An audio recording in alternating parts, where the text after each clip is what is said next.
All right. No experience. Saw it on Facebook. Glad you joined us, Deborah. Like, what are they doing? Awesome. Awesome. All right. Austin, you're new to it. Okay, good. Good. Maple tapping, as I mentioned, is an ancient tradition in North America. And the native communities here were maybe maple tapping for a lot of their sustenance here in this area. And so here and in Canada. So we wanted to share that experience with you. There's some organizers in Detroit. In addition to Keep Growing Detroit, I also co-founded an organization called Black to the Land, which really promotes folks of color getting outdoors.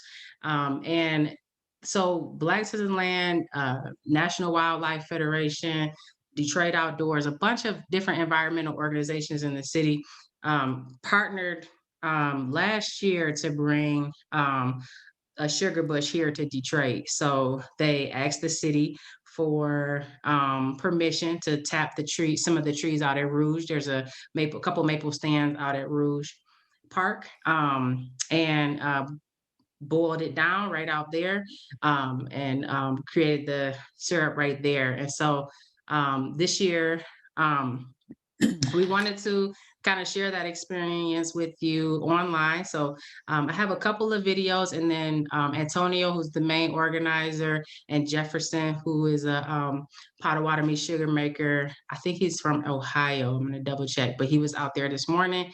They did a ceremony. They also did some tapping and shared that experience with community. So let me share that while we're waiting for them to join. And hang on a second, let me share my screen.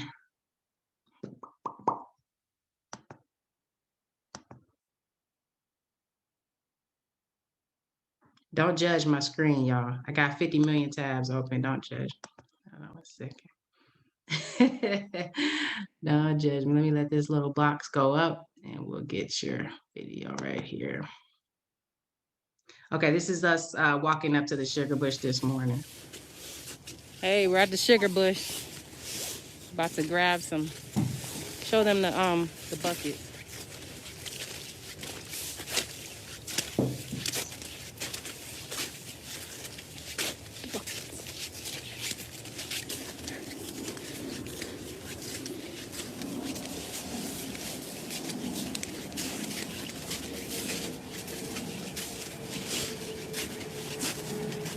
Okay, we're almost there. Walking through the woods to get to the maple trees. We're almost there. Let's cut through here where they are and show the folks this. So if you want to join us, we're going to have a community conversation about maple sugaring this evening at 5:30. All based on this event in Detroit. We're right out here at Rouge, right in our backyard. Here they go. Let's get up on them so folks can see. If you're interested, you can go find the event page and register. Go ahead, Nisa, you can film that. The tapping? The tapping. It's being tapped.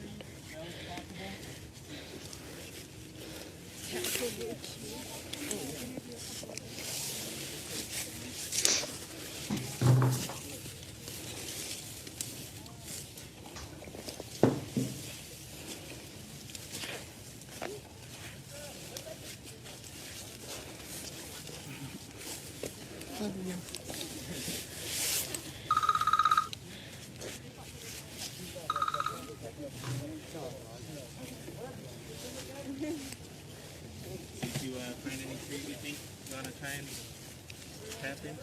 I think they want to try. Yeah. But how do we know which one is maple? So the way you find, so the maple trees, it's it's very hard wood, and one of the best places to look is at the branches, and the branches will have opposing limbs. Okay. So let's see if there's a small one around here.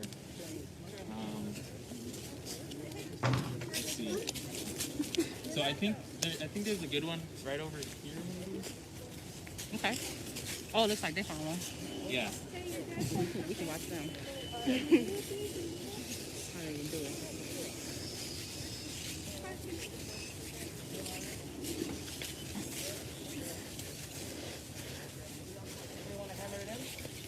Going up. You can put it up to stack it.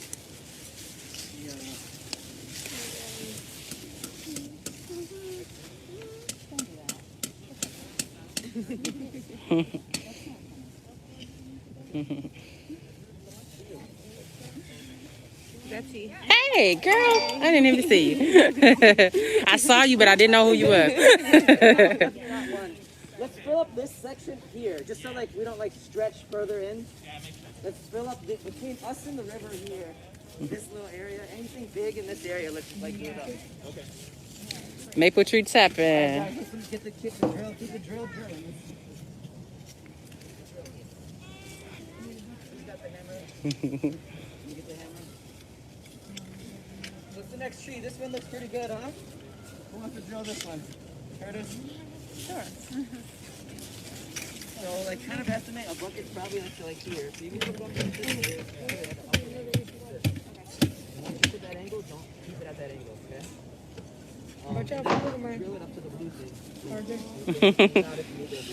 Got all generations here. So cute. He said, "What's up?" Hey,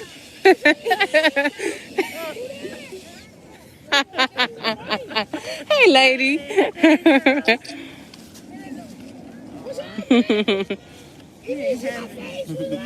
Here, let's get Curtis doing one. Hey, Daz, I didn't even see you. It's hard to see people with these masks on. Okay, we're gonna catch one right here.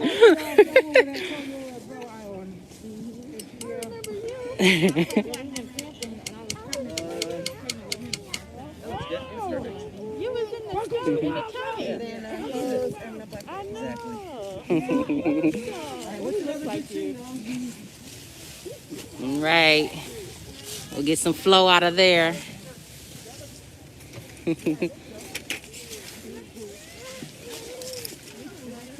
I feel like I'm being rude because I'm not speaking to people, but I can't see it.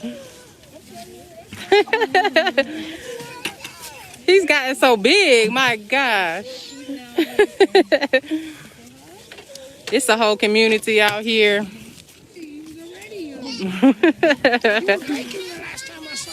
Finding different trees to tap. So we're gonna do a class tonight with the organizers of the Sugarbush here. So I want to invite you, and it's at 5:30.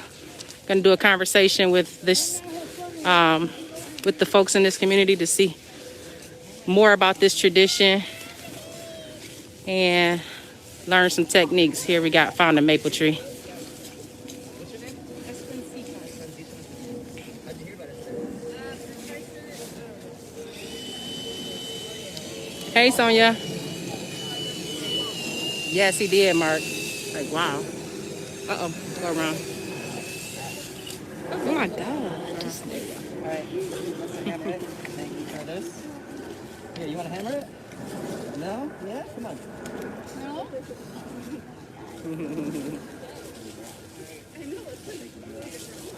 All right, who's got the next tree? I know. Yeah, use that drill, get in there, and then you put that tap in there. And then these holes is gonna be draining for weeks. And come back out and boil it down. So this is how to get some natural sugar. Oh, it's already starting to come out. It's got a nice little warm sheet here. So we're right out here at River Rouge. Wanted to She has a bucket. invite you guys out to the conversation we're gonna have later tonight. All right. See y'all tonight, 5:30. Peace.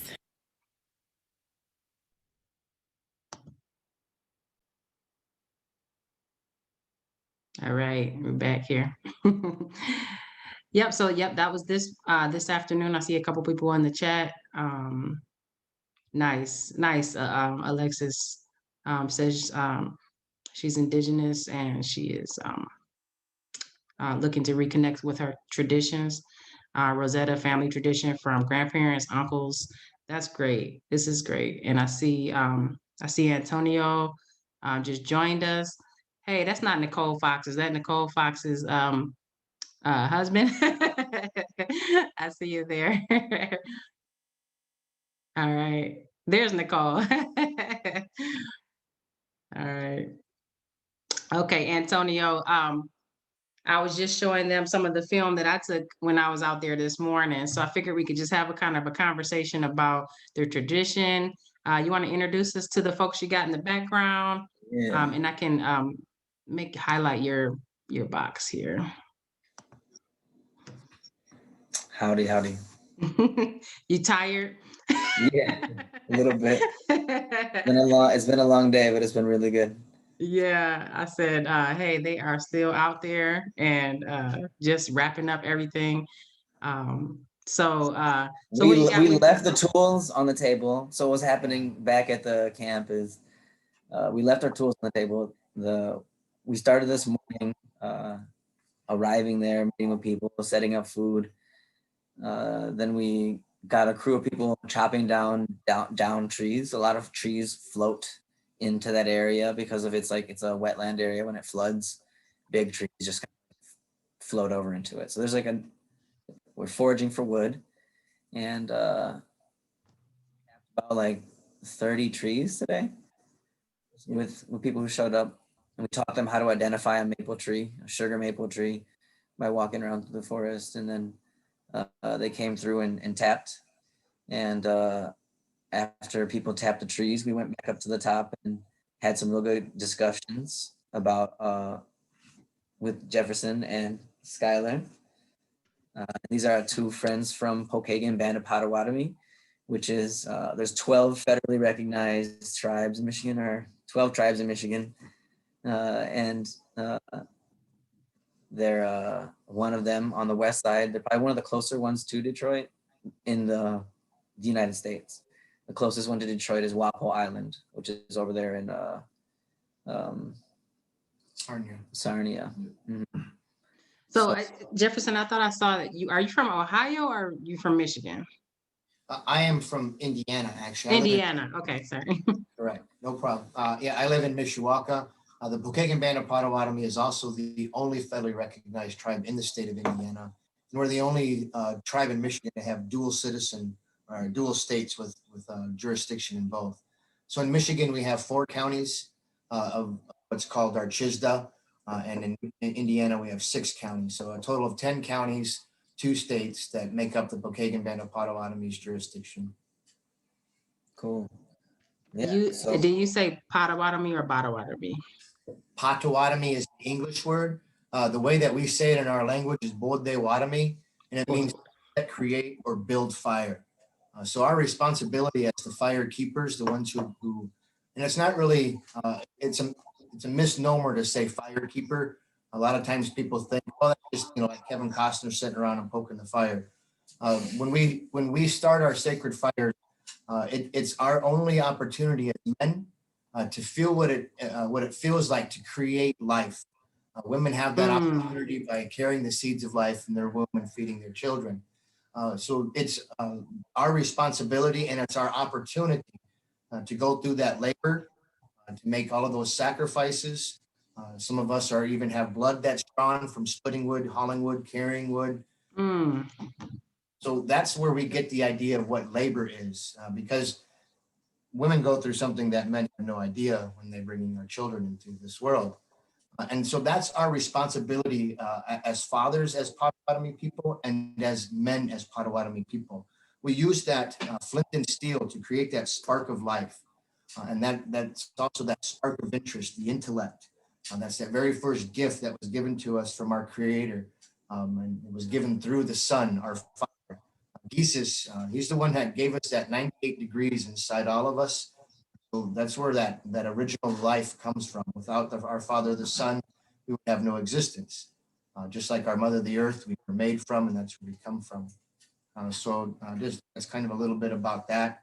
And so like when we get into our teachings, These go back to our sacred creation stories and why we have these roles that we're supposed to uphold as both two-leggeds and the standing ones. The maple syrup, there was a time when you could go right up to the tree. This is pre-European time. This is still Anabojo, still walk the earth was us Anishinaabe. Anishinaabe means the original people, human beings. Makes no reference to a color of the skin, and just that we were original people. And so the Anishinaabe are the people of the Great Lakes Basin and Ohio River Valley specifically. But as that creation story was laid out, it identified each responsibility that each flora, each fauna, each animal, each flower, each bee. So every one of those species that the Creator made, they were put here for us. And after he created all of creation and gave them their role and responsibility, that's when he asked permission for us Anishinaabe, those that were lowered gently to the earth, is also a story that is told about the Anishinaabe and that interpretation, that how we were gently on this earth. And so in doing so, we were the last part of creation. And it was told that none of creation would be able to be affected if we were brought here to have permission. Each animal would have to give themselves to us. Each flower would have to give themselves to us. Each river would have to give themselves to us. And that was what the Creator asked, if they were willing to sacrifice and give meat, give heat, give clothing, give medicine, and they agreed to do so. And that's when human beings and Nanabojo was lowered down. And that's our cultural hero. That's our first man. And he was part human and part rabbit. He was that first liaison between the animal world and the human world. And that's when we say Boju, you'll hear in indigenous communities, especially of the Great Lakes area, we'll say Boju. That was our very most sacred way of acknowledging human existence, because that was Nana Boju's, was to go around and name every single plant and give it a name and introduce it to the humankind so that we would know how to use it and we would know how to offer those teachings and offer our sample or our tobacco in order to receive those medicines from. And so when all of that took place, we were given that gift of maple syrup right from the tree. And there's a kind of a funny story about how that was taken from us. It was a day much like today, where it got in the high 40s, lower 50s, and the story is told in the Ojibwe's perspective, and the Ojibwe are the Chippewa people from the northern part of Michigan. The Chippewa had been so gluttonous and selfish that they were just sucking off of the tree branches, and they got fat and obese and were laying around in the snow naked. And as the ducks flew over the woods, seen below that all of the Ojibwe people were being gluttonous and taken from the tree, they went and told Nanabojo, started quacking real loud and bringing Nanabojo's attention to the woods. And so Nanabojo had seen what was happening and how we had been so selfish and taking so much, that he then took away that process, that we could just simply go up and give nutrition during the winter that would save our lives. And most tribal indigenous people who have harsh winters, that's how they gauge how old they are, is how many winters they've survived. And so in the wintertime, this was our first medicine. And so now it takes 40 gallons of sap to make 1 gallon of syrup, and through that labor intensity but through that story, we were also given the science of how to do that. And it wasn't through boiling rocks, in our troughs. We boiled in clay and in copper. Our people here in the Great Lakes Basin, Ohio River Valley, have been smelting copper for tens of thousands of years. Copper leaves no chert, so there's no foundry evidence like the Vikings and other steel. We didn't have steel here. We used copper for our micro-drills. And when we were real lucky, we used flint and obsidian to use those drills. And so all of those teachings came from Nanabojo. He was the one, and he would usually teach through teasing or teach through making a disaster and making humans overcome those things. And he had a brother, and his brother was named Chabiabos, Maingin the wolf. But Chabiabos was his, just like I'm a Potawatomi man, but my spirit name is Bear Paw. Nanabojo was his name. He was half man and half rabbit. Maingan the wolf, his name was the large one that walked with. So Chibiabos was Maingan's name. And there's stories about how taken from creation because of Nanabojo's selfishness in fishing out Lake Superior. I bring up these names, these stories, because we're only allowed to say some of these stories during the winter time when Lake Superior is still frozen over and the blanket has still covered our mother, the earth, and she's still asleep. One of the teachings that we have is that when winter comes around, we lose our mother, the earth. She goes into hibernation, just like our bear clan, just like our turtle clan. We lose those helpers. And so we must rely upon ourselves, human beings. Our father is taken from us usually by the cloudiness, so we don't have direct contact. We know that there's seasonal depression because of those seasons and the lack of sun and the vitamins that the sun gives to us and the exposure of that. And so we lose our connection to our mother and father during the winter time. And that's why it's so important to have these kinds of celebrations still, so that we can gain each other's trust and responsibilities. We have that teaching that we have to be accountable for our family, clan, and nation. And there goes teachings about what each clan in our communities go for governance. Our women are the leaders of our nations. They are the ones who made laws. They are the ones who declared war. And they are the ones who ran our sugar camps. They were the heads of the household. They knew sugar was to be made.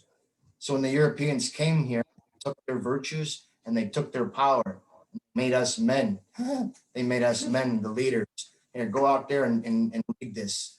Only with a lacrosse stick are we supposed to lead.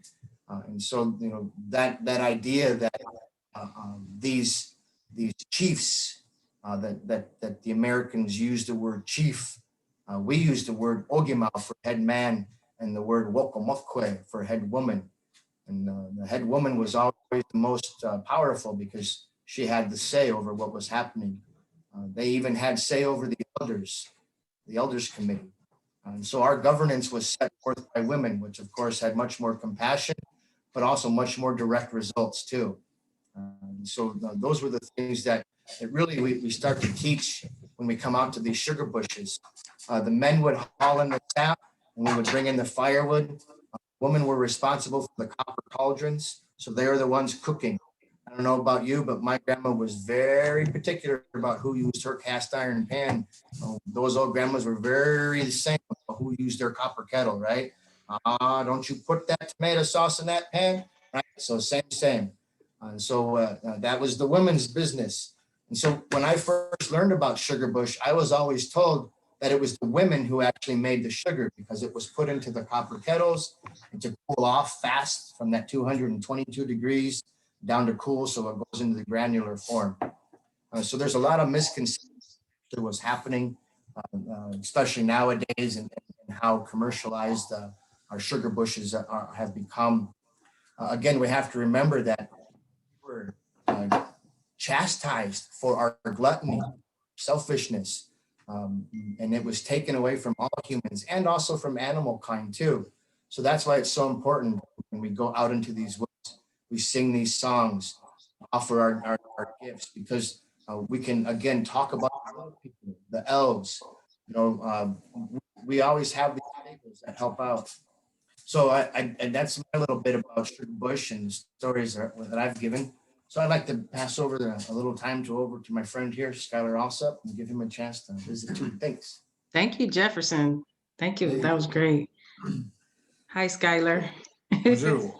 Bonjour. I couldn't see anybody out there because I had a mask on. Everybody had masks on. So, but I'm glad to see your face.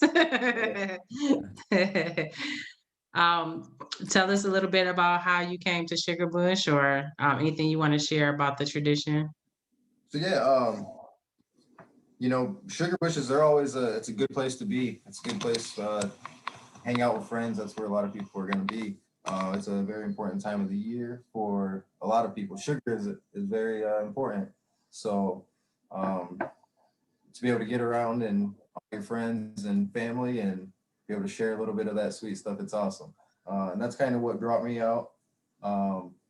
And, you know, like I said, the first, as soon as you get a chance to taste something that you put your labor into, that's where the love begins, and Absolutely. A lot of the people on the call are gardeners. So I work at an urban farming organization. That's how I know Antonio. He's a gardener as well.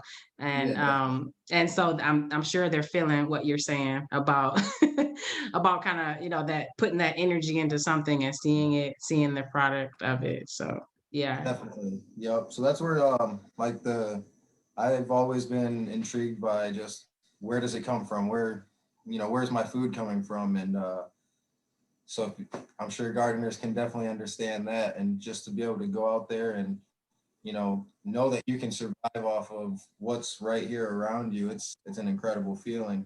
And just having my ancestors, that's what, this is where I'm lucky to be where we're at right now, because a lot of people don't have that fortune with the Indian Removal Act and everything like that. So for us to be right here where our ancestors was, and to be taking part in exactly what they were doing and what they were tasting, and that it's a pretty incredible feeling. And that's where it all started for me, is just, how can I get as close to my ancestors, what they were doing 500 years ago? Hmm.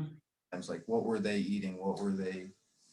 What exactly were they doing? So being able to go out there and do that own process myself, and my family and friends, it just brings you closer.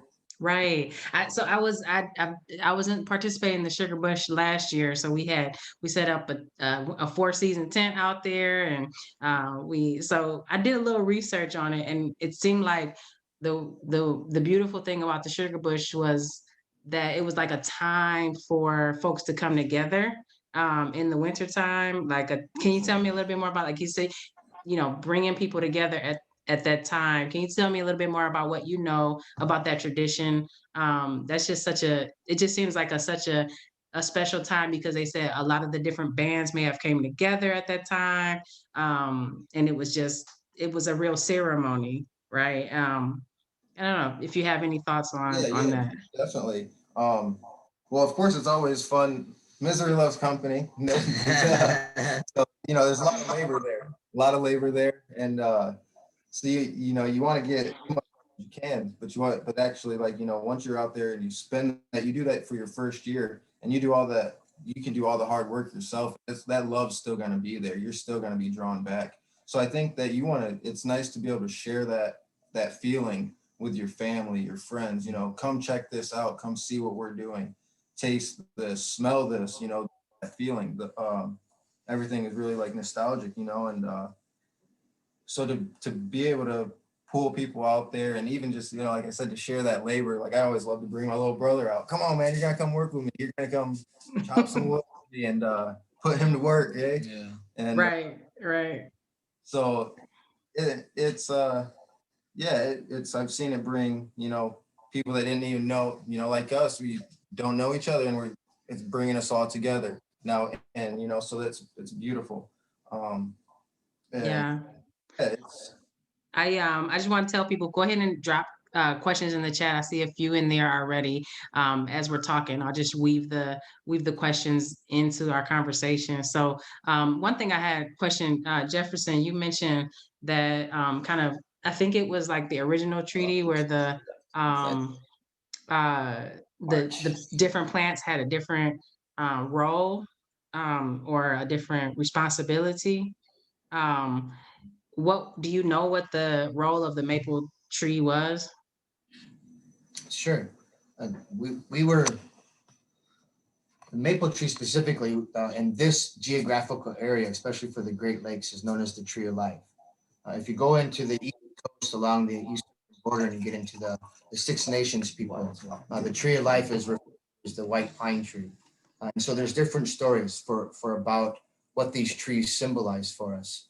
Specifically for us here in the Great Lakes, that tree gives us so much throughout the whole year. So like the understanding of the symbiotic relationship that we have with the maple. I kind of tell the joke too. It's like taking your nephew and grabbing him by the ankles and hanging him upside down. It looks just like the tree. The hair is hanging down. Those are the roots, and the limbs are reaching up. And so the understanding that Our bodies, when we pass away as human beings, strengthen that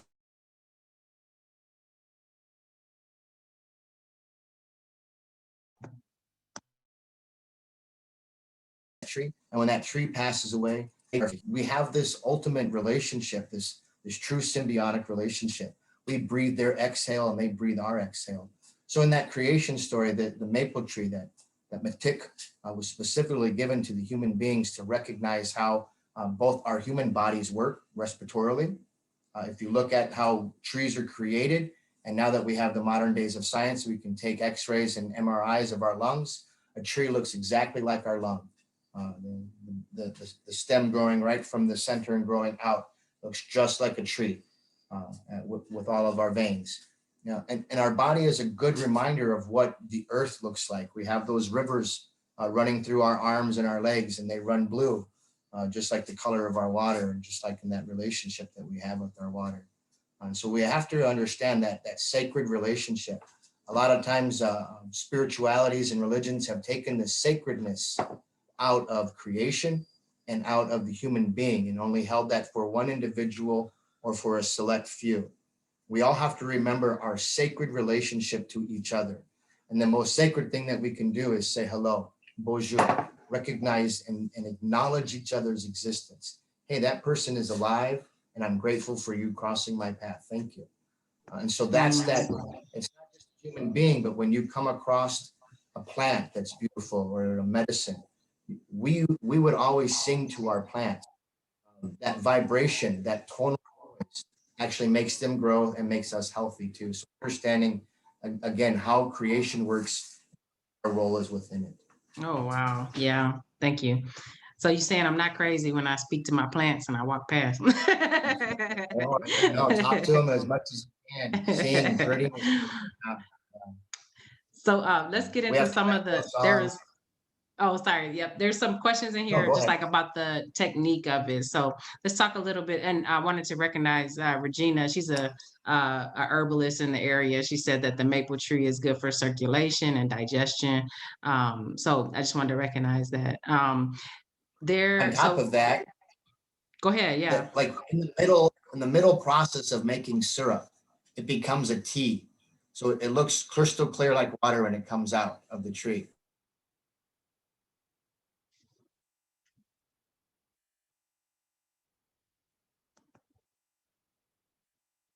Our women, it helps rebuild the womb and the birth canal.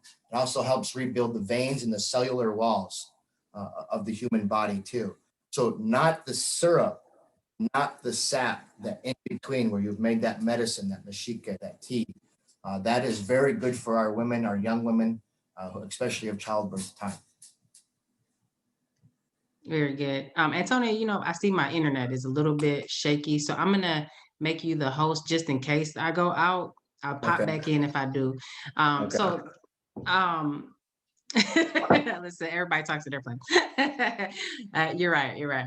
Let me go ahead and make you host just in case, because I was going out a little bit there. But let's talk a little bit about the technique. So we saw people drilling into the maple tree. What's going on there? Any either Skylar or Antonio or Jefferson, anybody who wants to just break down what's happening there, and I'm gonna make you host, Antonio.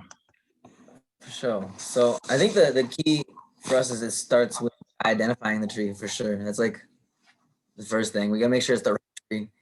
And then we use like a drill bit, like a 5/16, and it's basically just like a metal cylinder, and it's got like almost like it gets a little bit bigger as it goes on, so it plugs that hole up really well, and it puts the water into a tube that goes into a 5-gallon bucket. A lot of people hang buckets on the trees and maybe have like a little like V over it. Those are kind of cool, like little steel ones people know. But I don't know, the Rouge is like the cleanest area to be doing it. You know what I'm saying? Like it's a floodplain of one of the dirtier rivers. Southeast Michigan, the whole Detroit watershed is actually, except for the west third of the city, a sixth.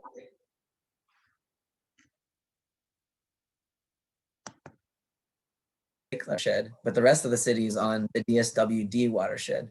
So like what I mean is like the water that falls on Detroit mostly goes through DSWD, which is like a big thing that we're dealing.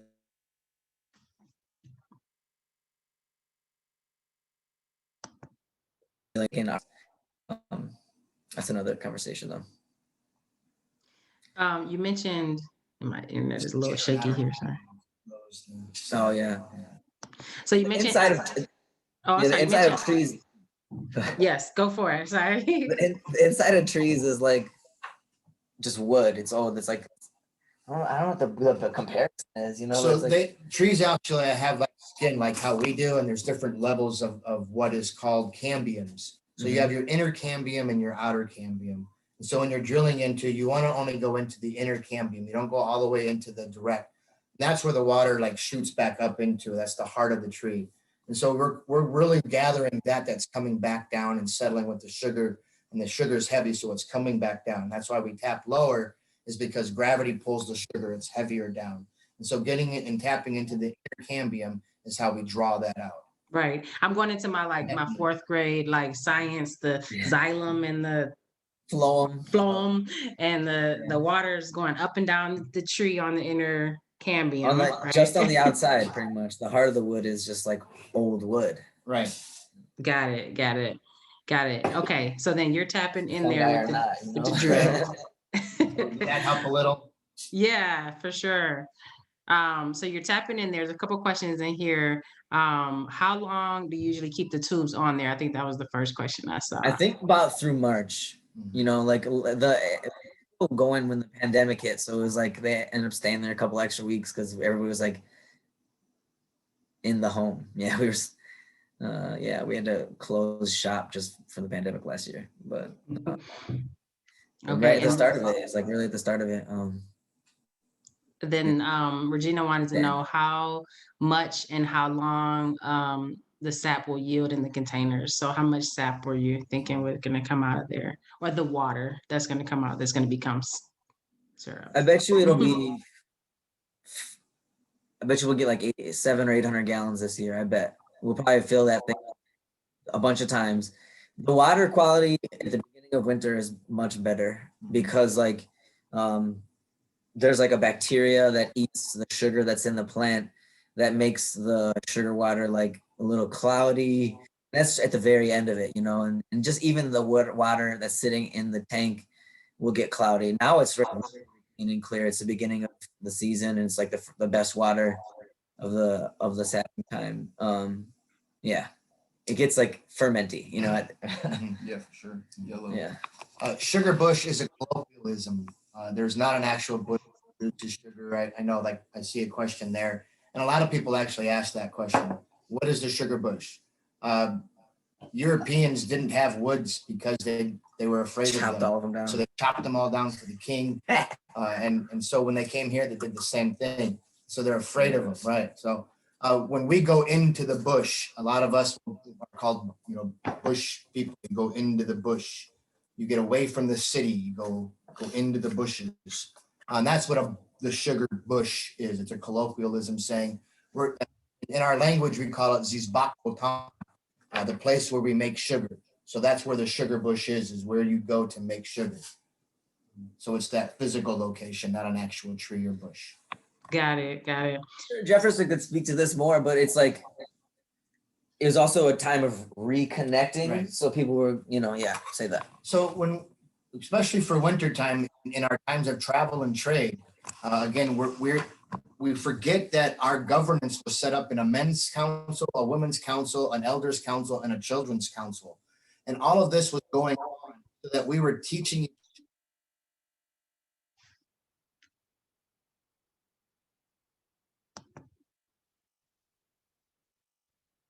getting lost because this, especially in the way that I give the definition.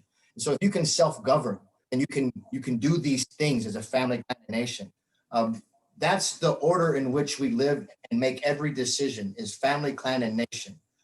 So if it's not good for your foremost, you can't and shouldn't do it. If it's good for your family, help your clan and the governance of your people, then you can do that too. But if it's not good for your clan and it's not good for your nation, so there's always these questions. And how will it affect the 7 generations ahead of us and not disrespect the 7 generations behind us? Wintertime was that time for us to come together, stop working. We all know what it's like to have 8 and 9 months of hard work. Our bodies need that time to rest. And that's what that's about. It's about celebrating. It's about singing songs, telling stories, reunions, joking. Remember that time you did? That's what winter is about. In the spring, summer, and fall, we had really small houses, what are referred to as wigwams. But in the wintertime, we lived in what was referred to as a Potawatomi, or the People's Lodge, a 2-story log cabin that on the 2nd story is where we slept because heat rise, right? During the winter. And the bottom was where all of the community, your family unit, you'd have 3 or 4 families, maybe 2 clans living in a 100-yard long cabin, 60 yards wide. And that was how winter was done. And so you're looking anywhere between 30 and 3 people versus during spring and summertime where it was between 3,000 and 30,000. And if you're in a metropolis like Detroit or Cahokia, now you're talking 1 to 2 million people back before European arrival. Because let's not forget there were over 70 million indigenous people before Europeans ever made contact here. So there was more people here than they ever talk about. It's never. Yeah. If you look on lists of genocides, the U.S. genocide of Native people is not there. You know, they think it's happening so slow over time, and they're also trying to the United States doesn't really hardly acknowledge it. You know, Correct. It's trash. Real quick, Trash. there's a question about language. To try and spell our words in English syllabics doesn't make sense. So it's all phonetical in the English language. So metik, M-E-T-I-K, is kind of close. It really, we don't have the same syllabics. We have a written language and we have different syllabics than European. That's might be M-I-T-E-K. Our I is a long E and the E is a short I. So matik, and it goes along the same with the word makuk, which is a vessel, just like the trees are a vessel, our human bodies are vessels. Yeah, makuk. So that's that same, that matik, that vessel that holds that water in there. So again, to try and use English syllabics to try and spell our Anishinaabe Moin, or our indigenous language is kind of hard to do. So phonetically is the closest, yep, and be respectful in knowing that this is a canonized and Catholicized What's language. the word? Matik, tree. The Sugarbush, though. The Sugarbush. Zishibak or Zizbakwotan, the place of making of sugar. ZIS. Oh, I don't. Z-I- Give me a minute. Z-I-S. Jack it out in the truck. Zisbak, like that. While you guys are looking at that, I was asking my kids came out there with me, and a couple of people asked in the chat, how do you identify a maple tree, especially in the winter? So Antonio gave me a couple of pointers. He said the 3 B's, right? What can you help me with that one, Antonio? Uh-oh. That's my. He's like, Yeah. I added extra T. I think I spelled it wrong. Yeah, when you guys, I think I did. Oh, sorry, I didn't realize you were in that. Okay. How do you actually identify the maple trees? So there's the 3 B's. There's so phenotype is in trees in different parts of the world look differently phenotypically. It's like in one family you could have light skin, dark skin, different eyes between siblings, different size jaw, whatever. That's phenotypical difference like that we all have. So trees have that. And in Stonebridge Trail in Rouge Park, the trees are all very like blondish, very, very light, sort of like bark. And they're have like in the cracks, you could see, so this is how you do the bark. In the cracks, you could see like, what I describe as like peanut butter color. It's like between brown and orange, but it looks like peanut butter. And when they're big trees, they kind of almost look like shagbark hickory, but not nearly as shaggy, you know, like, and the bark of them is very, very strong. It's a hardwood tree. So when you press the bark with your fingers, it's like a very, very hard bark. Any other days you guys ID bark in winter? Well, not so much the bark. I kind of go by. You can go by the buds too. Yeah, the buds. But if they're really tall and they're big Right, ones, yeah, you can't yeah, see yeah, it. No, for sure. Yeah. Yeah. So anything for the branching, you want to explain branching? They're opposite. There's only 3 trees that are opposite. It's confusing if you can't identify a tree in a bush. There's like a medium range where like little trees look like bushes. There's a range that looks similar. You'll find bushes that have opposite branching, but in terms of trees with opposite branching, there's only 3 in this area, maybe 4. And you can remember that acronym with the word MAD, M-A-D, maple, ash, dogwood. We don't have too much dogwood in this part of Michigan, but it's like a lot of dogwood in Ohio and probably by you guys. We have a lot of dogwood. Yep. Yeah, we don't have much dogwood. So, and our ash got eaten by the emerald ash borer. So it's rare you see ash in the forest these days. So you can almost be sure a lot of the opposite branches you're finding are maples. But finally is what I would describe as the bud. Opposite branching is like, what is opposite branching? So like this is opposite branching. Like where you have a tree branch and like the buds of a tree branch form little mini branches that have their own buds on them that can grow leaves and yeah. So like it's the different thing that could be opposite is like alternate. So a lot of trees have like a leaf here, a leaf here, a leaf here, a leaf here on the branch, or another branch, a branch. Like it's the way their node structure is, which is the part that buds come out of is nodes. It's like wherever the branch connects with the bud of a new branch or a leaf. Yeah.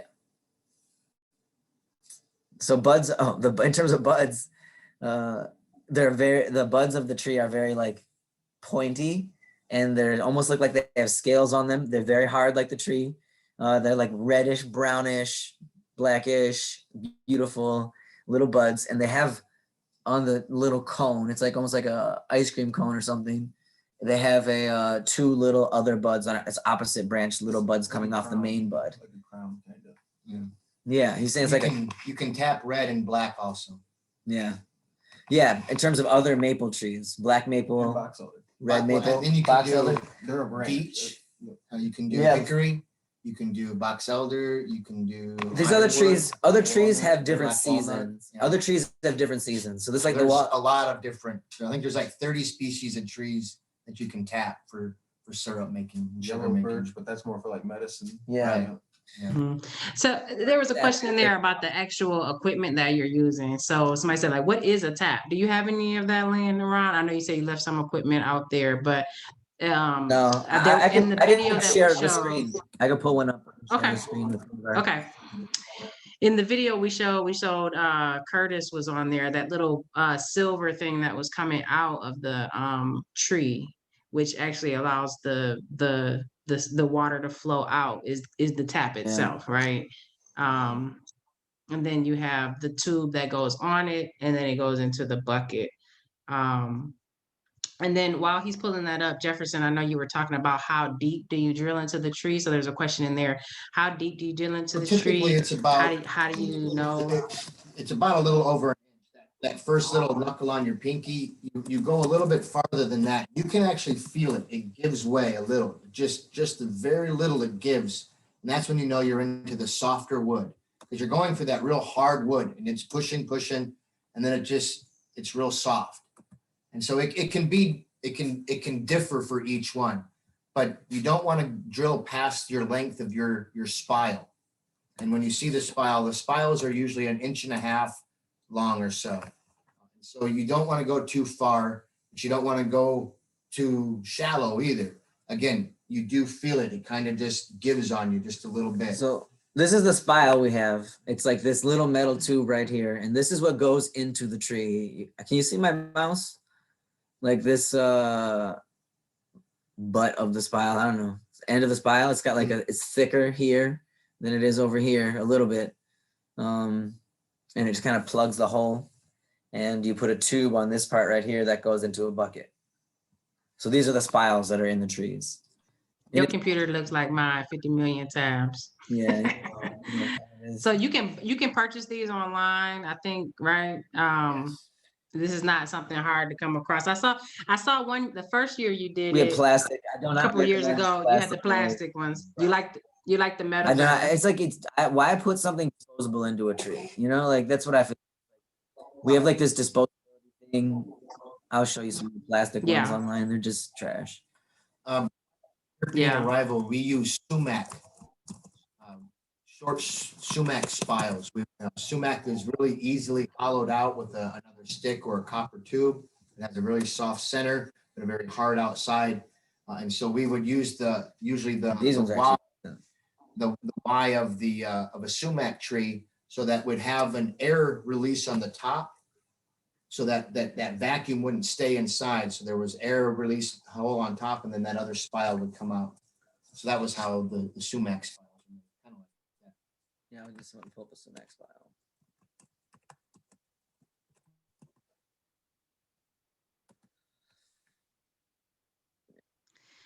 Another person had a question while you're looking at that. Guys, do different trees have different tastes to them? Like you said, you could tap a red tree, a red maple. We can't see you, Scott, in there. You want to scoot over a little bit, but if you were gonna answer that Sure. one. So, yeah, I know that like black walnuts, I've heard from, I haven't actually tasted that myself, but I've heard that it's kind of got like a butterscotchy flavor to it.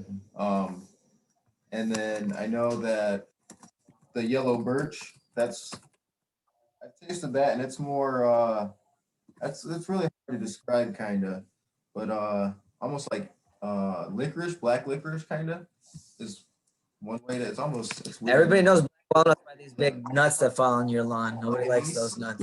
Yeah. Get on those nuts, but those nuts are good for the earth. Yeah. Regina said her grandfather used the sumac method too, Jefferson. Wow. That's Within cool. the maple itself, there's not much difference, especially in the Great Lakes area. When you get to the East Coast, so a maple needs 8 hours of full sun to produce the high quality sugar going to come out of that. Red maple only needs 4 to 6 hours to do the same, and a black maple only needs 3 to 5 hours. So in this area, from what I understand, especially the man that I learned from in the South Bend, Dowagiac area, Mr. Dodd, he likes to tap black and red maples more than sugar maples because they produce a higher sucrose at the beginning of the season than sugar maples do because there's not enough sun. So your environment and the environment really depends on how it's going to taste. I will debunk anybody who says that if you tap by the road, it tastes different. I've got some of my best tasting sap and water from the road trees, because you have to remember that these micro roots are going 500 feet deep into the ground, pulling out the water. This isn't surface water that in the runoff.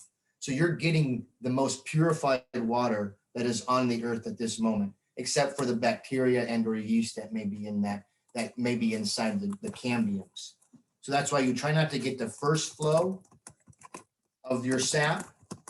You let that bacteria that's been sitting all summer make its first run through the cambiums. And then on that next flow. Not tap, definitely. So how do you know the first flow? What's the timing on that? I mean, It's weather. It's that first hard snap. So the trees won't start producing sucrose and fructose until those hard cold snaps, and it goes into the survival mode, just like us humans do. It gets cold. We got to send out sucrose, and that sucrose stiffens and strengthens the trees during the cold spells. And so it makes those cells internally solid so it doesn't break so much in the wind. That's one of the reasons why you have to wait. You can't just tap any tree. Don't just go around tapping any tree, people. Right. Do not like go just do that. Like they have to be big. So 37-inch circumference is the minimum. It amounts to like a 12, 13, 14-inch diameter. So if you think diameter circles, boom, boom to circle. Yeah. And then, so for me, what we did is we were going around hugging trees, and I know 37 inches is this for me. So I just like, we hugging trees in the forest. Tree hugger. Trying to like measure just big enough that we could put a tap in it, because if they're they're too small, you would harm it, right? You could harm the you tree, can't yeah. take resources from something that's spending all of its energy trying to get big, you know, like you do Mhm. it's unethical. And it's also just like the spile is, in terms of the percentage of the body that it's in, if a tree is small and has a big metal tube going into it, it's just not going to be good for the tree. Right. You know? Okay. Diane, you said we can't see you. Can you see Antonio? I had pinned your box, Antonio. Now just while Diane's Oh, there we go. typing in. Sorry, Okay. he was saying this big around, and all I could see was Oh, you couldn't see his face. I had Okay. a crappy plastic spile on there. so were you Yeah. going like this? He was hugging the tree like that. Yeah. Okay. I was Okay. hugging the, for me, it's like this. Yeah. Oh, okay. This is the tree size, and I'm hugging the tree. It's like this. You're if you can put your arms and just barely interlock your fingers. Well, it depends on how big you are. If you're a short Well, person, yeah, like that's there's true. some little arm people out here. It's just like Yeah. it's gonna be Yeah. whatever it is for you. You know, Yeah, like that's true. different size people. Okay, How I'll old versus- is that? Do you know? Do you know how old Huh? those trees are? Are they like 20? I mean, I think tappable age is like 50, 60, Yeah. older, 70. anything older than 50. And there's some in there that have been tapped a long time ago. You can see like the scars from the taps, the bases of big trees over there. So it's basically in a floodplain. Right. You know, there were farms that kind of mowed down that area before they were cities, and it's a floodplain. But like Detroit was like ecologically speaking, was a really, really beautiful place. You had like the Rouge River coming through. There was actually like a lot of the Rouge River is cut off because it was in that footprint Detroit was in. There's a lot of rivers under Detroit. And it's almost like a delta-ish region with coastal wetlands. There was like some glacial deposit sand in the coast, especially in Delray in this River Rouge area, which like made a really nice natural spring because of all the wetlands behind it. But there's also like some really solid land. There's like 19 burial mounds right there in Delray were there at the time of colonization. So there's a thriving community in Detroit, and it's a strategic point on the river because you can actually like look down a good distance and at this bend in the river where Detroit is. And you could see super abundant. Like there used to be sturgeon spawning, so much fish, so much food. And that's what he was kind of joking about, like how Anishinaabe people, Native people can get all their shit done in like 15 to 20 hours a week and chill and hunt and go out. And I've heard about winter, Greg does, because he's big into hunting. He's like in wintertime towards winter, like it's good to be away from your women because they're hungry. Because they're hungry. Men would be in camp hunting a lot of winter, just like up north, like all like hunting together. Some hunters, I guess, but Especially pre-European times. yeah. Especially And pre. the Sugarbush was a coming together of people Right. who split up apart physically. They try and say we're nomadic people, but we follow the food, and it was our turtle clan's responsibility to micromanage the environment and know how many strawberries we're eating and how many sturgeon we're eating, and if we're using up too much. And they would trade with gardeners, and they used agroecology. So like Right. Native people would like burn forests to make sure strawberries would grow good in these areas, and they would get enough light, from. So there's like a lot of like agroecological ways that the United States was not a wild wilderness. The existence of a wilderness is a colonial mythology. Correct. Like all wilderness is like fake. What it is like from coast to coast, this was one large managed food forest and habitat that people had a relationship with. Mhm. So like they literally brought bisons to Michigan by burning up these plains that existed. There was bison here, and that was for people to harvest and hunt. They would in the North Atlantic coast, they put up like formations of rock where they could collect seashells in. Correct. Scallops. They would like put up things in the ground so they could hunt in certain times of year, like distractions for Fish deer. layers over there. Yeah, other things like the Native people have been like shaping the land with fire and with a physical, ingenuity. And That's they've where our been- mound buildings too, like the Serpent Mound, Cahokia. We have a tradition that whenever we come to a new spiritual place, that we're supposed to bring a bucket of our earth with us. So when you go to all of these mounds, they're not all burials. Some of these are spiritual places that we traveled hundreds of miles every 4 months. And we would come back on the equinox, the solstice, sometimes every full moon. And we're bringing a bucket of dirt to honor these effigies that we're building. And so when they do core samples, these anthropologists and archaeologists doing dirt samples, they're coming up with sand from Kansas and bluff rock from Oklahoma and places from New York and places from Albuquerque. And so like those are what those mounds are about. And that's how we were connected. We weren't just wandering. This wasn't wild in any way, shape, or form.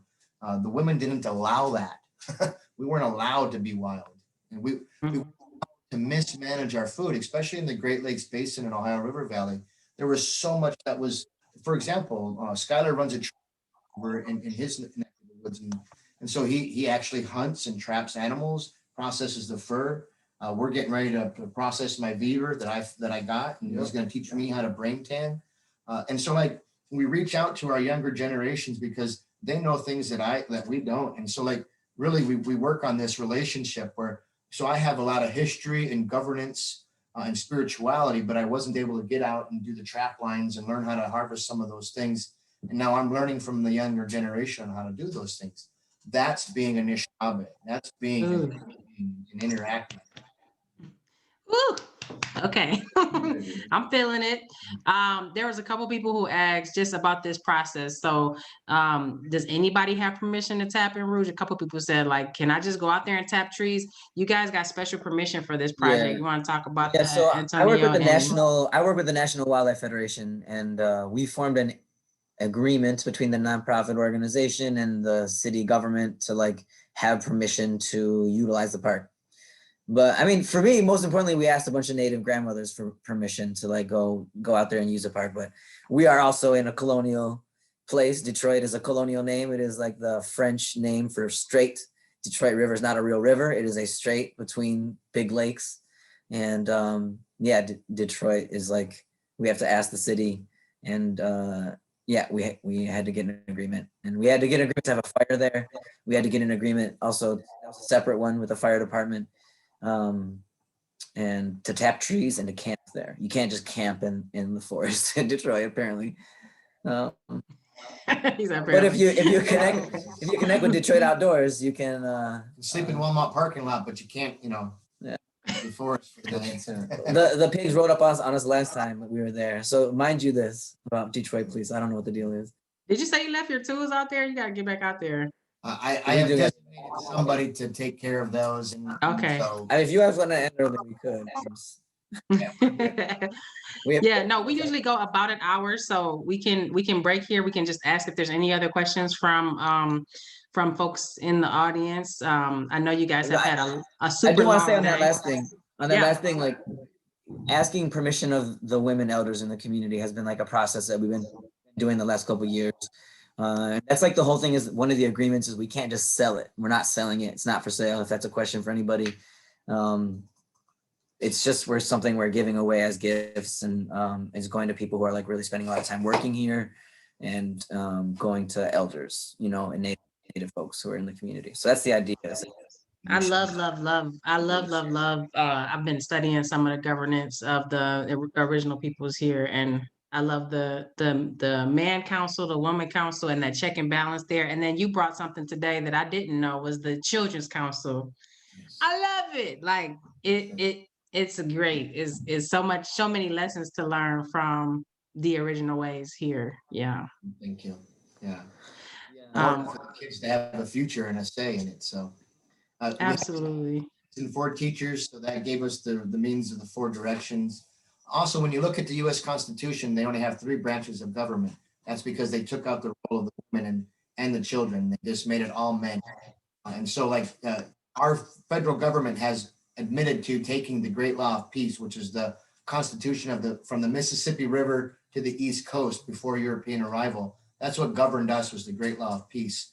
And it's basically verbatim because from what the Dehatsunani, we the people, that's what that literally means, is we the people. So we also want that to be understood, that they stole our government, not just our lands, not just our children, not just our spirituality, but also our form of government, and they left out the children, and they left out the women. So, ooh, dropping jewels, Jefferson. I need to holler at you later because I got more questions. I wouldn't tap Japanese maple. I don't know. I just wouldn't do it. I don't think I would do it. I don't think that's a doable one. Like you can do.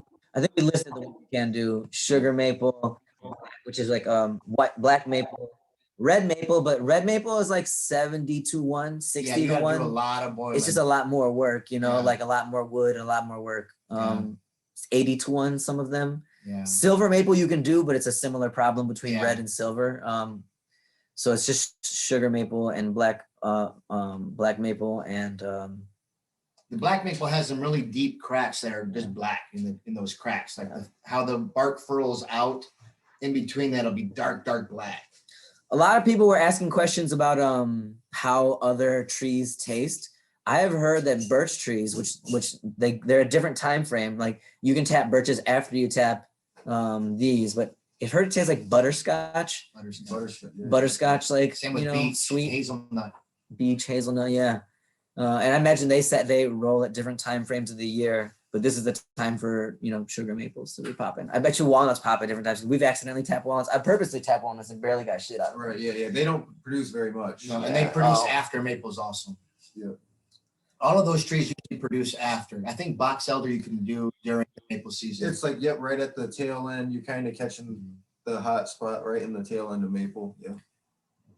Yes, I'm trying to make sure we hit all Sumac the was questions. also used as a form to rebuild our lungs. We would put the sumac leaf in with our tobacco and also the inner bark of the red willow. And that sumac tree would get so much, and that leaf has that fuzzy underbelly on that. That's what repaired the cilia in our lungs. So we would have to inhale some of that.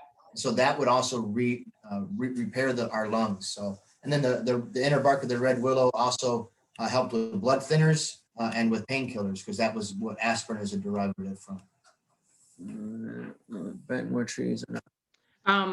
Somebody mentioned, Jesse, thank you for dropping that in there. Is there anything that we want to keep in mind in terms of like food safety and kind of safe practices, best practices around that? There's something we should know. We do our best to keep the soil. Listeria is another one.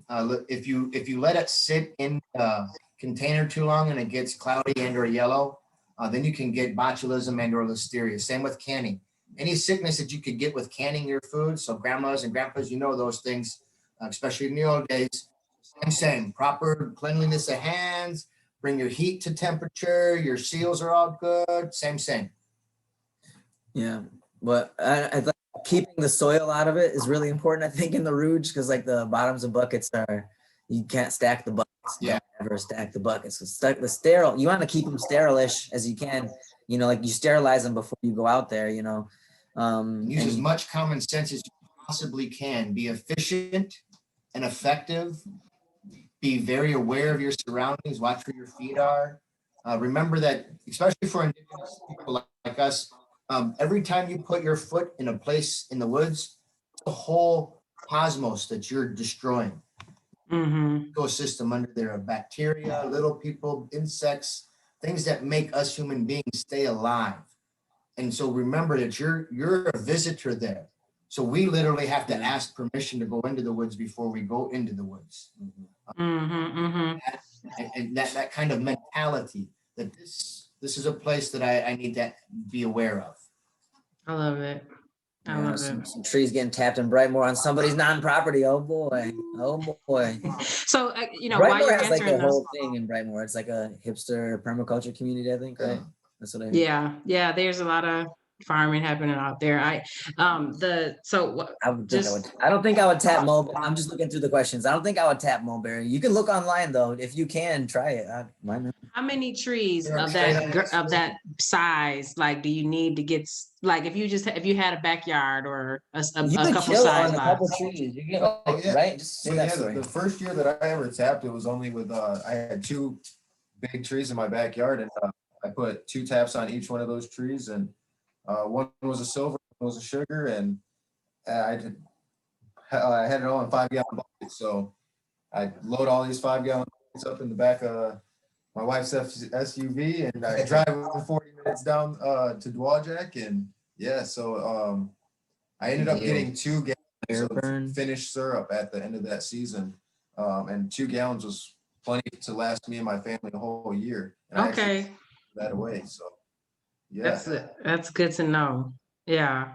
I see a lot of people. It's a lot of people are picking it up as like a hobby and just doing it in turkey fryers. And Don't do it in your own kitchen. The kitchen will get sticky. yes, In terms of like fire to burn, we've been burning just whatever wood. Like we brought some wood in from bought locally, and then we also just people chopping up some trying to clear the trails and make sure it's walkable, just like there's some trees and a lot of trees float into that area that like we could chop up to. So we have some trees sourced from on site. Hotter. Mhm. The hotter, You got- the smaller wood, if you can split those woods real small, so you can burn high flame, not slow and low. You want high and fast. There's a bubble ratio that happens when you're starting to cook. It'll almost become golden brown and right to that part of caramelization. I like darker syrup, so I bring mine to 222. A lot of people stop at 217 or 219. I like darker syrup, so I'm a little bit higher. And it tastes better for me that way. I'm not. I Look don't at this like question. How long can you keep that between gathering the sap?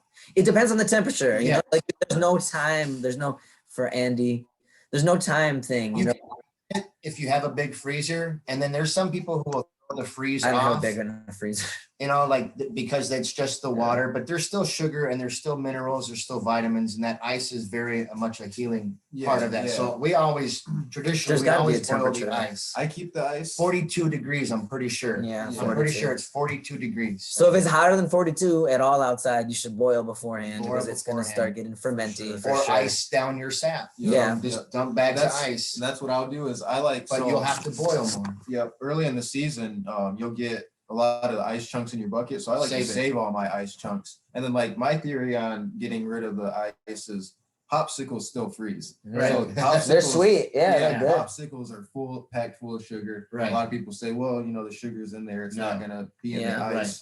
It's definitely in the ice. It's definitely. in I have to there. So you figure a can way to taste harvest it. the ice too, because it's just Yeah. gonna be so hard to do. Right, Yeah. right. But it's nice to if you have like a big 55-gallon barrel or something that you can Just throw all drop those it. That's ice in, smart. and Yeah, then I at do. the I end of do. the season, you're gonna use that ice because it's gonna It'll get be your warm. final That's boil. practical shit I need you guys here for. Yeah. God damn it. All right. Any other Now, questions? anybody else? So like when you're boiling, there's a foam that comes on your It is a syrup, question. and that foam is an activator for our dough. Yeah. We can put that foam right Oh, into wow, our really? flour, and that's a baking agent, anti-caking Wow. agent. So there's no waste in anything that you I'm use. gonna try that. So Sweep you it just off. you sweep it Try off it, and put yeah. it into a Try it. container that you can keep, Yeah, it's or right into a bowl of already mixed dough, and slap that in there, and then that'll some make that's the gluten-free cake. dough, man. I'm So- anti-wheat as a native person. I'm like anti-wheat, F wheat. Wheat is bad. Yeah. All right. It's the syrup. This is a question. Good Oh, question. yeah, on syrup just mold. scoop it Pull the off mold top. right off and Yeah. boil again if you want. If you want, if it's like if it's been sitting a long time, you can boil it off again. But the mold isn't going to hurt you. I mean, just take the mold off. And again, if you want, bring it back up to a 200 degrees. You don't got to get it to. I have a bunch I gotta boil. Yeah. Boil. I'm trying to get to these questions so people can. What is whole thing? That's not a good sentence. Sam, come on, Jimmy, go ahead.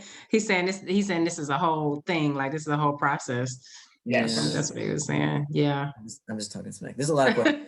Do you boil till the completion of the syrup, or is there a large quantity of sap? Boil before it gets cold is the answer to that question. Or before it gets warm. Boil before it gets warm. Like every time it makes sense to boil to keep it fresh. One of the differences is like if you get that spoiled stuff towards the end of the season, you can't make sugar out of it. And that's really truly the way Native people got it, stored it, organized it, is like sugar. And so like if you get the late stuff, you can still do it. You can still have water, you can have syrup, but it's not as good. Why wheat is bad is another 2-hour conversation we don't have right now. Mm. that goes all the way back to the Roman Empire. Oh, yeah. It's a lot. Hey, Welcome. Isra. I didn't see her today either. They can come out and watch you cook, right? Yeah, we're gonna. I mean, I don't know. It's not super COVID or anything like that. It's just like hit us up. A hint if Yeah. I'm really trying to keep it sacred, It'd be keep nice it if we like could do a little video. Native and Black folks who love the project. Really, like there's some political intention around like Yes. the way we're organizing this. So Black and indigenous communities coming together for solidarity. and ecological communities that are holding it down. Like Yes. obviously Friends of Root is quite white. Obviously, like, it's mostly in like Yeah. the northern suburbs. So, but everyone's like been cool. Like that's just a part of it, youth, training the youth. So we're just trying to make sure we have first access to it, develop it good. At some point, we'll probably accept people to come check it out. Obviously, you can walk anytime. No one's gonna stop you. Yeah. Do you think maybe we do another video or something of the boil process? I can. Yeah, for sure. When are you thinking about boiling? Like it's not. It's about time. It's like, Yeah. it's like all these questions. Everyone wants dates, and I'm like, there's no answer to that. It's like depends on nature. You gotta wait Yeah. Yeah, if I mean, it's it'll be too a warm couple this week, weeks if it though, gets too warm right? this week, I'll be boiling in a couple days. Oh, But like if it can hold off and it stays cool, like which I prefer, okay. stay for a couple weeks and we could keep taking that sap. But if it's warm, Yeah. it's hell. So I'm a little It's apprehensive. nice to just continuously boil, not have to stop the boil and reset everything up again because you clean all your containers and boilers and stuff. So it's I need to look at the weather right now. Yeah. store that sap for a minute, then it's nice. One of the things that COVID, the Botanian Band, one of the things I helped create, and Skylar was one of our first co-op distributors. He brought his sap to us, 52 is too hot. and then whatever that I ratio gotta boil it is, before we then. would give him a finished syrup in. And we also had two other elders doing that, and they were doing the same thing, bringing in large totes of just the sap, and we would boil down and give them the ratio Yeah. to. So Oh, that's nice. to bring in the urban Indian and your urban people who can tap in their backyard, have a place for them to come and deposit and boil and trade out. I And like that. if you're tap some trees around you, which I'd recommend do, like that's the best way. If you want to be a part of it, tap some trees in your world, find some, you find some landowning friends. Any Let's say, stainless steel you can boil in. Anything that's stainless steel, put the sap in and Don't- boil it. don't boil it. If you boil it in your house, you're gonna have sugar landing all over your walls. So You told me. just as a big FYI, I'm gonna do it. I see like a lot of how you guys are doing the turkey fryers outside, Yeah. and that's Yeah, probably that works hard. That's if the you best want way. to do it just a small thing at home, that's probably the most efficient way to go. Yeah. Yeah. Okay. I'm just trying to get to all these questions. Yeah. Should they follow you to kind of get updates on the Sugarbush, or is there somewhere else you want to send folks to? I think it's kind of all timing, really. I think 52 on Wednesday. The calendar said it's like 36 every day. Just jumps up to 52 one day. So I'm boiling this week, I'm not even ready. So thanks for asking that question. I had to look. I'm trying to hit all these questions. Really started letting them flow once we responding to them quickly. People really dropping hella cues. I saw people bring more air temperature. Blah blah blah. I'm certified arborist. I've got a good tool to suggest for specifics and info tapping practices. Yeah, Jesse Burke. Yeah, Jesse. I don't know if you say anything else. I'm certified arborist. I've got good link to suggest for. Send the link, Jesse. You can send it. You can hit me on my Instagram, SW Detroit Jesus. I'll take in my knowledge and ideas. If you have like good suggestions for things, hit me up. Drop it in the inbox. Let's see. Brightmore trees are not on property. Whatever. Okay. How do you like to eat the syrup? Eat the syrup. Spoon. Putting it on stuff. I like to cook with it. I you can actually like the old stuff at the end of the season. You can ferment and like turn into like it's like a fermented maple sugar. It's just like you can make a vinegar kind of thing with it. So the mulberry question, you use the berry to make this flavor of the syrup. So you would blend down the berry.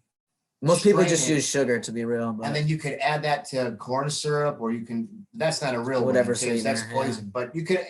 Why would you want to ruin your maple syrup? Mulberry. But again, so the mulberry comes from the berry, not the sap. Skip in. Oops. How long can you keep the sap? We did that. All right. I'm just trying to roll through these questions. It's not the friendliest app to look at all these questions. Thank you. Does the boil completion the sap large quantity sap? Why is wheat bad? We talked about that. Are you saying boil till it crystallizes? So no, yes, I think yes, truly, yeah. If you don't boil till it crystallizes, you boil it till it's foaming. And like one thing I've also learned is like if you get a wooden paddle and you put a hole in it and you can blow a bubble with it, that's the time to turn it off. And you got to be very careful. You have to spin it as it's in this session, because it becomes like foam before it burns. Yeah, burning is shortly there after a while. 13 seconds. Once it rises, it's like you gotta be very careful. It's the time, and so you get it when it's that heat, and it's like mostly liquid, but you're gonna pour it out, and you're gonna be plenty of candy on the jar or whatever you're holding, and you put it into a container to make it sugar, and you just stir. People used to do it with like wood and basswood, like thick containers they would make, troughs. And you need a big, strong metal spoon. I did it like that, and I broke my spoon. I made the spoon, I made the trough. It was like good wood, basswood, and I did maple, and it still broke it. But so like ironwood's the best for that. Ironwood For sugar. yeah. So it's really strong and you mix it yourself, but you can do it on a mixing machine. Let's see, Asante. This project is a great session. How can I follow the project? You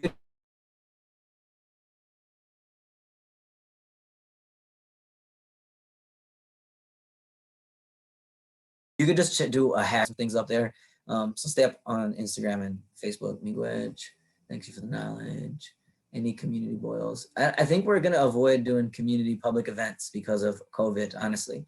But like basically hit the inbox, you know what I'm saying? Yes, when it starts to form, start moving the foam around, start mixing it up, make sure that they go from real big bubbles to that small tight bubble. When it's that tight bubble, that's when you really want to get it out of that heat. Yeah. Almost like a foam. Looks like just like Just a a foam. Just Yeah. a foam. Thank you. Cool. Where can I find an Indian land shirt? That's a good question, Andy. So Get it in. I got that from Last minute. Keys IMC. He's a hip hop artist, native from Oklahoma. He should be making more. I think I might grab the last one from him. But he said he's I was got thinking the same thing. Thanks for asking. Inbox him. I bet you I can post he's his got thing. more coming. Just type on anything. Just type Keys, QUESEIMC. You probably get his website. QU. And see if you can just tell him like in his inbox, like, yo, make another run of shirts, G. He'll probably do it. Yeah, For sure. especially if He he gets did hit mention- up. Yeah. Yep. He was mentioning it. Cool. Well, we could get off a little early. 2 minutes, 3 minutes. Peace, y'all. Thanks so Anything much, for the good of the order, Miigwech. No, I really appreciate your time and just the stories that you brought. It is winter, and I'm happy to hear these stories. Everybody in the comments was saying thank you, thank you, thank you. So yeah, Thank you for I the appreciate your opportunity to honor time. our Family Planet Nation. We Yeah. appreciate it. Thank you. Jimmy Gwitch. All right, peace. Miigwech, peace.